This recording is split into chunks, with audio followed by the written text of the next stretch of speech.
Creo que ya empezaron las despedidas y todavía no acabamos sesión. Muy interesantes. No se ha levantado la sesión. Todavía no se ha levantado la sesión. Hay que regresar al usuario.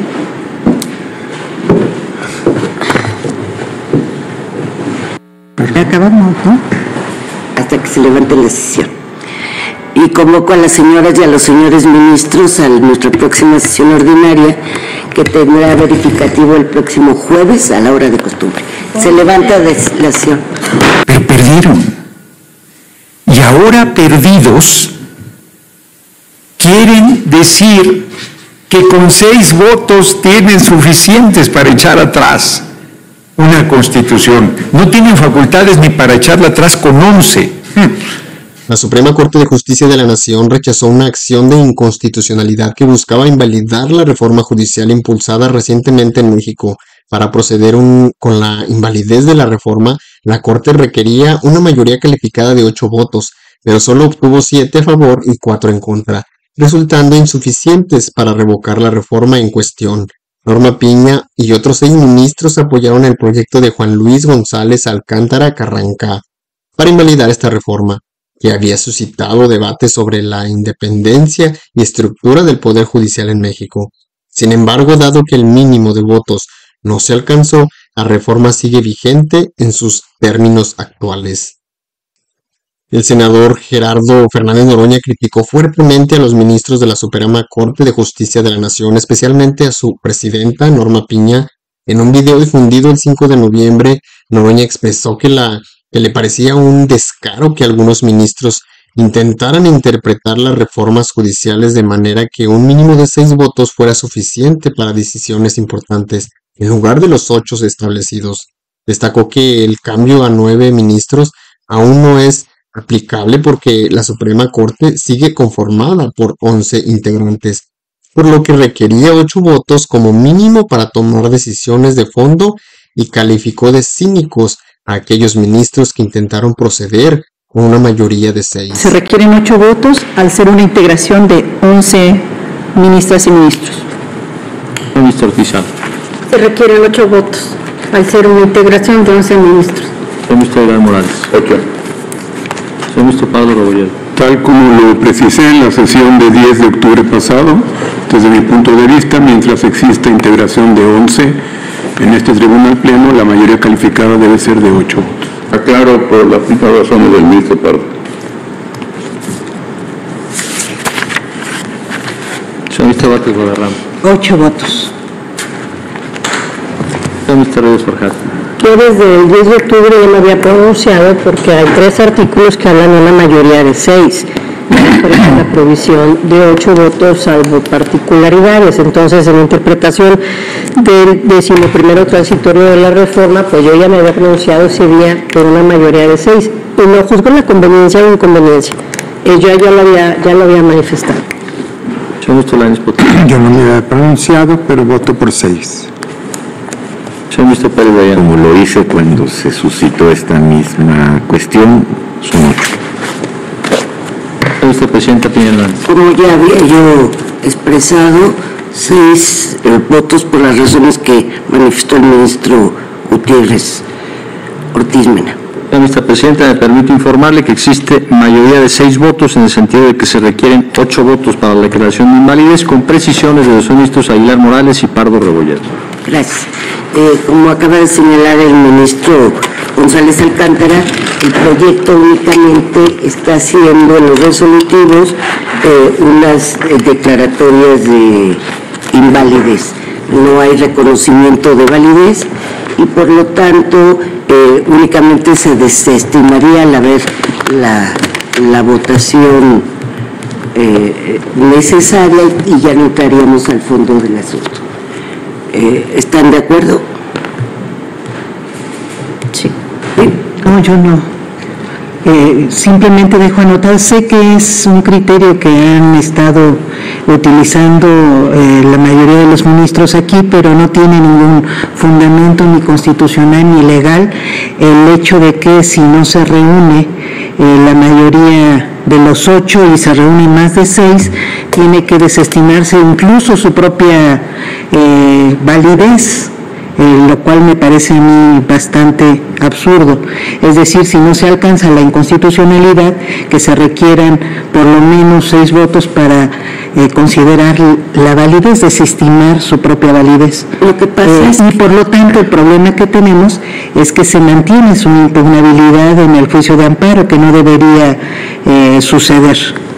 Lo que pasa es que según la Constitución, si no se alcanzan 8 votos, se desestiman. Para declarar invalidez se necesitan 8 votos. Así es. Y se desestima. Ahora, como el proyecto no está declarando ni reconociendo validez, el proyecto, sus resolutivos, ninguno está reconociendo validez. Por las razones que expresó el ministro González Alcántara en la misma sesión. Entonces, por eso no podemos votar por la validez. Sí, de todas formas no tendría por qué distinguirse, porque cuando no es inválido es válido, pero sé que aquí se opina. En este caso se trata de una reforma constitucional, lo cual lo haría más grave. Simplemente lo dejo anotado. En otros momentos se asume que también se vota la validez. En este caso, no solo el proyecto, sino la misma discusión no tendría por qué llevar a calificar la propia validez cuando simplemente no se ha alcanzado la invalidez. Dejo el tema. Gracias. En este caso, yo sé que tratándose de una reforma constitucional, lo que pasa es que estamos votando este tipo de cosas, debería ser obvio, pero como lo están poniendo a consideración, incluso si se requieren los 8 votos para declarar la inconstitucionalidad de una reforma constitucional, bueno, pues parece que aquí no hay nada obvio. Simplemente lo anoto, que me parece que simplemente no fue declarada la invalidez aún y cuando no procede, pero en términos de validez no hay un pronunciamiento porque simplemente lo hay respecto de la invalidez. Gracias. Ministro, perdón que intervenga, pero es un poco para aclarar porque luego se va a generar confusión. En una acción de inconstitucionalidad, lo que se analiza y lo que se desestima son los conceptos que plantean las partes para impugnar la norma. No estamos calificando de validez o invalidez, estamos desestimando los conceptos que plantearon las partes. Por eso no hay un pronunciamiento sobre la validez o la invalidez. Si llegara el proyecto a plantear una validez y tuviera 6 votos, se declara la validez, cosa que aquí no ocurre. Aquí se están desestimando los argumentos que se hicieron. No se está calificando válido o inválido la norma. Gracias, ministro. Gracias. Ministro González. Vuelva a tomar la palabra. La reforma constitucional es válida sin necesidad de nuestro reconocimiento. Ese es un principio y lo dejamos claro. Gracias. Las razones de por qué lo retiramos o por qué lo declaramos de la manera que lo hicimos es que yo propuse en el proyecto un ejercicio de autocontención y el proyecto solamente proponía invalidar, pero no reconocer la validez, porque es válido. Yo ahí diferiría del ministro González Alcántara. Cuando se desestiman, no hay un reconocimiento de validez. Simplemente se desestima porque no alcanzó la mayoría que la Constitución establece de 8 votos. No es un reconocimiento de validez. Yo ahí sí difiero. De acuerdo con usted, así hemos actuado siempre. Nada más para aclarar, entiendo que los 4 votos que se emitieron por la improcedencia están sosteniendo que en este asunto debe sobreseerse y por ese motivo ninguno de las ministras y el ministro que votaron en ese sentido se pronunciarían respecto a los temas de fondo. Simplemente votan por el sobreseimiento de la acción de inconstitucionalidad. Entonces, no entiendo la inconformidad de que se desestime si finalmente por mayoría hemos determinado que se requieren 8 votos y no se alcanzan los 8 votos porque 4 de ustedes han determinado que debe sobreseerse. La consecuencia que establece la Constitución es precisamente la desestimación de la acción. Así es. Así es. Pero hubo un pronunciamiento respecto de la validez, pero no insisto, estoy de acuerdo en los términos que se han aclarado aquí. Simplemente dejo anotado esa otra irregularidad que suele ir acompañada en estos pronunciamientos. Pero queda claro el sentido. Perdón, pero es que no sé cuál es la irregularidad, perdón. Yo tampoco. ¿Cuál es la irregularidad? Sí, si gustan, la comentamos en los momentos en que sí entremos a desestimar directamente las causales de invalidez. Pero estamos, en este caso, si aquí se nos aclara que simplemente se declara inválido y no entramos al fondo y es una invalidez absoluta, no hay ningún problema. No es invalidez. Perdón, una validez. Estamos desestimando la invalidez con sus argumentos, simplemente porque se sobresee. Desestimamos los conceptos de invalidez. Sí, ministra, eso es lo que estoy diciendo. Perfecto. Desestimamos los conceptos conforme a la aclaración que nos hace el ministro. Lo que señalaba el ministro. Sí, pero no fue en esos términos que lo mencionó la ministra Piña, y por eso es que me parece prudente que se haga la aclaración respecto de que no hay ningún pronunciamiento respecto de la no validez, sino nada más de la invalidez. A eso me refería, con obviamente sus causales de improcedencia. Gracias.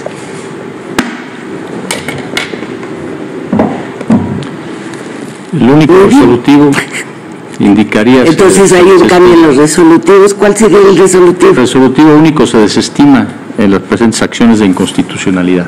Gracias. Consulto si en votación económica están de acuerdo con este único resolutivo. Queda aprobado el resolutivo por unanimidad de votos y decidido en definitiva. Perdón, Presidenta, es que me parece que el proyecto también proponía algunos sobreseimientos en relación con algunas de las acciones acumuladas. Ah, sí, claro. Entonces entiendo que el resolutivo, el primero, debería ser sobreseimiento respecto de esas... De las legislaturas. Es correcto. Y ya el segundo se desestima la acción. Tiene usted toda la razón, muchas gracias. No, al contrario. Sí, serían los puntos resolutivos. Se sobreseen las acumuladas y se desestiman. Sí, por la falta de legitimación. Así es. Sí, solo se modifica el tercero para indicar que se desestima. Gracias. Y el primero es posible. Ahora sí, consulto nuevamente. ¿Están de acuerdo con esos puntos resolutivos? Quedan aprobados por unanimidad de votos. Agradezco al ministro Dardo, y aunque yo voté en contra de eso, no, pero le agradezco. Y ahora sí queda decidido en definitiva este asunto. Y ya terminamos la vista del asunto, entonces voy a proceder a cerrar la sesión y convoco a las señoras ministras y a los señores ministros a nuestra próxima sesión ordinaria, que tendrá verificativo el día de mañana. Jueves. El jueves, creo que ya empezaron las despedidas y todavía no acabamos sesión. Muy interesantes. No se ha levantado la sesión. Todavía no se ha levantado la sesión. Hay que regresar al usuario.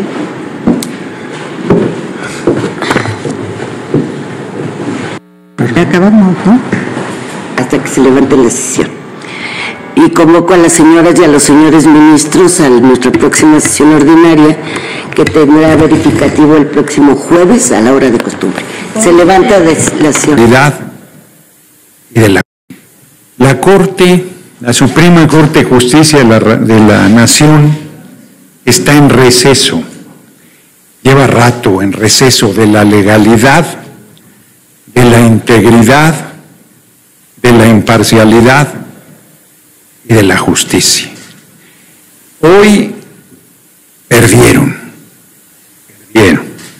No lograron la mayoría calificada que se requiere de 8 ministras y ministros para echar atrás una Constitución vigente, que además no tienen facultades para echar atrás. En ningún artículo de la Constitución, no me voy a cansar de repetirlo, en ningún artículo de la Constitución le da derecho al Poder Judicial y menos a la Suprema Corte de Justicia de la Nación para para determinar qué artículo les gusta, qué artículo no les gusta, tachar, romper, quitar, borrar. No tienen esa facultad. Y sin embargo, no lo pueden creer o no, pero para evitar una crisis mayor, nosotros teníamos ya un camino ante la eventualidad de que la Corte lograra los 8 votos. Dicho de otra manera, a pesar del grave precedente que implicaría que el Poder Judicial se erija en supremo poder conservador por encima de los 3 poderes de la República y el soberano que es el pueblo, nosotros no íbamos a actuar con la irresponsabilidad que ellos han actuado. No lo pueden creer o no, pero esa era nuestra convicción y nuestra determinación. Pero perdieron. Y ahora perdidos, quieren decir que con 6 votos tienen suficientes para echar atrás una Constitución. No tienen facultades ni para echarla atrás con 11. Pero para decisiones trascendentalísimas se les exige 8 votos. Y ellos, planteando el cambio que va a haber a 9 ministros, dicen 6, es mayoría calificada. No, son el colmo de la desvergüenza. Eso no se los vamos a tolerar. O sea, ya que digan que con 6 tienen mayoría calificada, nosotros, ¿cómo se nos fue encima la opinión pública? Porque yo decía que con 85 votos teníamos mayoría calificada, y decían que no, que con 86. Yo les pido que hagan la operación de cuánto es 2/3 de 11. Es arriba de 7. Entonces, por lo tanto, son 8, como lo han insistido todo mundo cuando discutimos la mayoría calificada en la Cámara de Senadores. Que si no da el número, se queda corto, te vas al siguiente, que es 8. Pero además así lo dice la Constitución, así lo dicen las leyes reglamentarias, así lo dice la ley electoral cuando tiene que ver decisiones en este sentido. 8. O en su defecto, pretenden irse a salas donde con 6 votos pueden resolver. Imagínense que ya era un escándalo que 8 personajes quisieran echar atrás el marco constitucional, pero que lo quieren hacer 6. Mayoría simple de la Suprema Corte de Justicia de la Nación. Ya es el colmo de la provocación y la desmesura, de la desvergüenza. Esa Corte ya es una cosa fuerte. Esa Suprema Corte de Justicia de la Nación debe irse. Debe irse. Está haciendo un mal a la nación. Quien está destruyendo todo son ellos. Quienes están en rebeldía contra el marco constitucional son ellos. Contra los que están en rebeldía contra el derecho, contra la razón, contra sus propias tesis. Bueno, dice la ministra Norma Piña, lo leí aquí, sino un acto de congruencia y respeto al texto constitucional que hoy nos rige, repito, sino en un acto de congruencia y respeto al texto constitucional que hoy nos rige, presenta su renuncia. Y esta misma ministra pretende ahora con 6 echar atrás el marco constitucional, o pretende irse a salas para revisar amparos cuando la ley de amparo dice en su artículo 61, fracción primera, que no procede el amparo contra una reforma constitucional, mucho menos contra una constitución en funciones. Pero peor todavía, está ya la Constitución incorporada a la impugnabilidad, y ese artículo lo llevamos a la Constitución, y pretenden no respetarlo. Prácticamente todos reconocen pues que ya está en la Constitución. Esto ahorita lo quiero comentar. Dice Ortiz Mena, haber sido fiel a los principios constitucionales que guían esta labor. Hasta el final seguiré las reglas vigentes. Y entonces, ¿por qué quiere pasarse la exigencia de mayoría calificada de 8? ¿Por sálvase a la parte. Dice Margarita Ríos Farjat, hacer guardar la Constitución a lo que me ha entregado devotamente. Uy, qué bueno que es devotamente, imaginemos que no lo hiciera así. O sea, se rebelan contra el marco constitucional, pierden y no reconocen.